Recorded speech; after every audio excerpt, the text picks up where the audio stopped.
Thanks for tuning in, guys, to the Pest and Lawn Ginja. We are back on the project lawn. Last week, we talked a lot about getting the grass out of dormancy and growing, and this is our reality. Now, a lot of you guys don't know where to start, how to proceed, and this is exactly what we're dealing with today. Now, I will say the results are worse than I was anticipating. Did we get it to grow? Yes, but we had so much die out.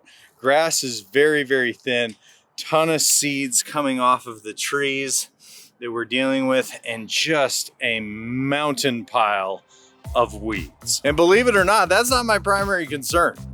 My primary concern is this patch of annual grass that we have over here. At first, I thought it was Rhizomatous Johnson grass, which is actually a perennial, but now I'm starting to believe we've got a little bit of Johnson grass, but a lot of this is actually foxtail, which is a really, really good sign. It just means that it's treatable. But the soil health here is really, really bad. We brought in a ton of fill dirt. You can tell by the color of the grass, it's just got kind of this really dreary, fluorescent-y look to it. We got on the water late, but the nice thing is bluegrass has a tendency to bounce back pretty good. But the first thing I want to do is start putting life into this soil. So my friends at Dr. Gaia sent me some compost tea. And this is just a ton of competing bacteria, beneficial bacteria and fungus for the lawn to help with root structure and get that soil back to life. When we have healthy soil, we'll indefinitely have healthy grass, which I'm really excited about. So I'm gonna start with the compost tea today. But before we do that, I gotta do something about these. I always forget what these are called. They almost look like massive clover, but they're very woody. And most of the time the herbicide just doesn't hit it very well unless it's very, very small. So I've got to take these from their 3-4 foot size on down to 3 inches. But the bad news is when you do this, herbicides really aren't going to touch them that well. So I got a couple of issues. Not going to be able to do everything in one single sweep today because the compost tea really needs to be watered in. If I run it on the grass blades itself, just let it dry, call it a day, I'm only gonna get 10 to 20% absorption.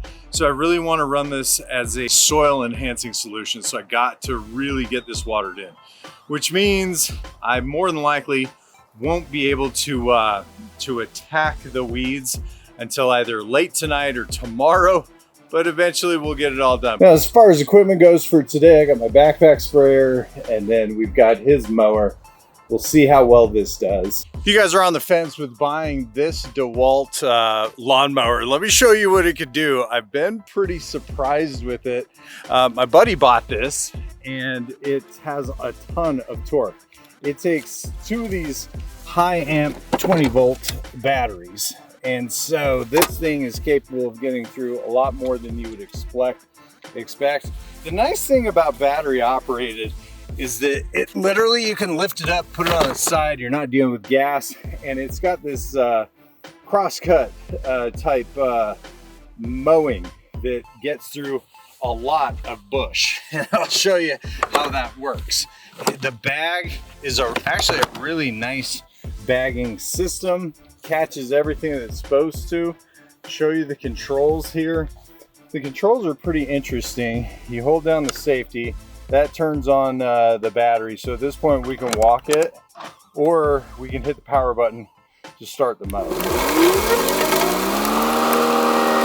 then to turn it off, you simply let go. It's really that easy. You've got your comfort settings with the self-propelled action, 1 through 6 on a tortoise to rabbit level, and this thing boogies. I've been pretty happy with it. Now, here's an interesting thing that I wish most companies would figure out, which is the level at which you're changing everything. About the only thing I don't like is the placement of this. I find that if I'm on the fence and it hits, it could potentially snag and move.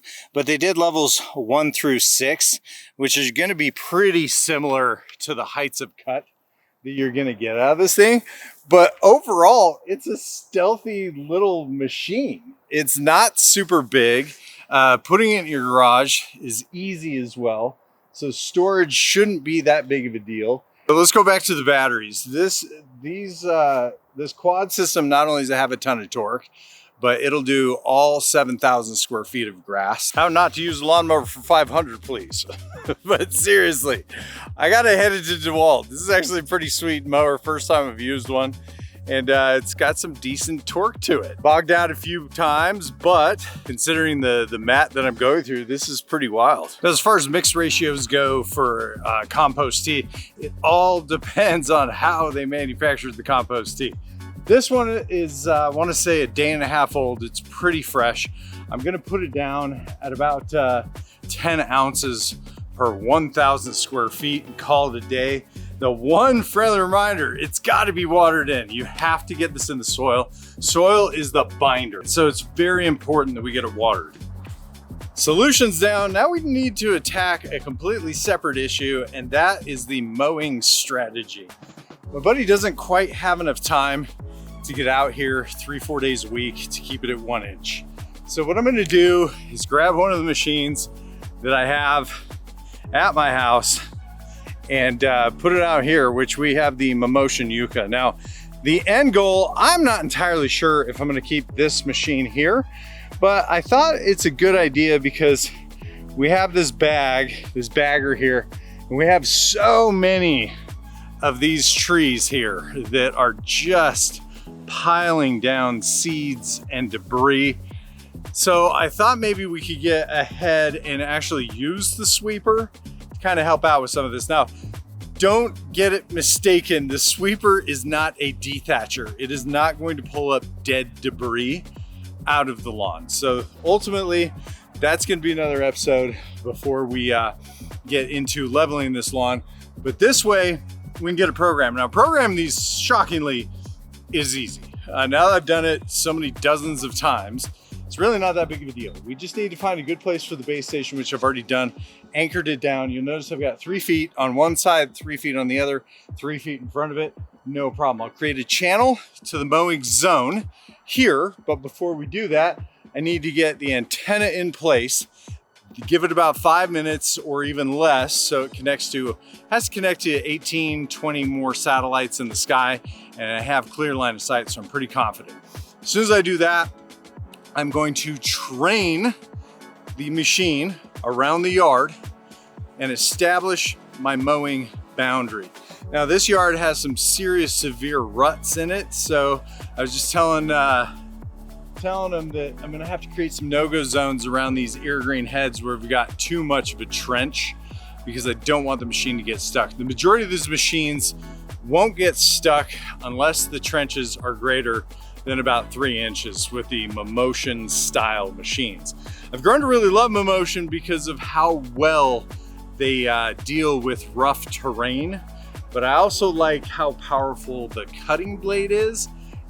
This one's got a dual cutting blade on it, so we're gonna get a wider stream of cut, so I know it can handle the 7,000 square feet. So the only thing left we have to do is start the mow. So here's the plan. I'm gonna keep this at 1.2 inches. We're gonna scalp this down so we can be ready to sand level in the upcoming days. Right now, we've got the water on the lawn. We've got our micronutrients or our compost tea working for us. I'm gonna have to come back tomorrow. We're gonna start hitting these weeds, and I'll have more content for you to see next time. You might be wondering how concerned I am about this lawn and how we're gonna turn this over. And to be honest with you, not super concerned. Grass is grass. You gotta remember our end goal is to have a sports court.